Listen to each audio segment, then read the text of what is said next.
Hi, ladies. Dr. Robin here. I wanted to pop in with a reminder, or what I'm considering a reminder, but maybe it's something you never even considered. But I wanted to let you know and encourage you to build your own healthcare team.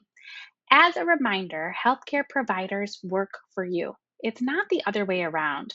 I think oftentimes, we might get dismissed by our providers. Maybe we feel like we're being talked down to or ignored, or our concerns aren't being taken seriously.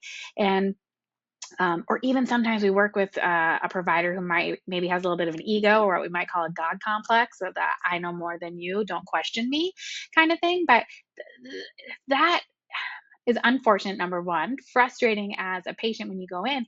But we as healthcare providers work for you. So if you go into a healthcare provider and you're asking for assistance with something, you're having struggles in an area of life, symptoms, and you feel like you're not being heard, you're not being they're being dismissed, your concerns aren't being addressed, your questions aren't being answered, obviously you can have a talk with that provider, but I want to give you permission and remind you that it's okay to fire that provider. Hire the team that you want to work with. I know that can be easier said than done, so I'll give you some tips here in a minute, but really remember that we work for you.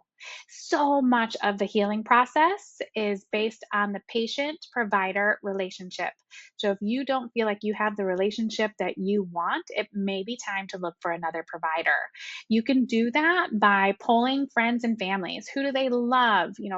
Get some names from other sources, from other referrals. Pop into your local moms group or Facebook group and ask who they want, or who they like to use for those same concerns.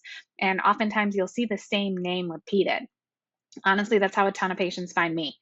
Um, but then once you find those providers, you can schedule to interview them, whether that's with your very first visit or a free, short consult. Some providers offer those, some don't.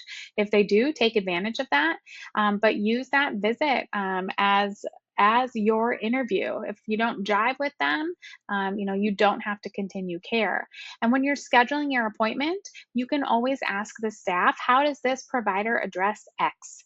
How, does this provider agree or use Y? Let's say you want to use bioidentical hormones, you want to have your hormones tested, ask them, does this provider use hormone testing and bioidentical hormones? If the answer is no, and that's what you really want, don't even waste your time going in. Keep searching. That's okay.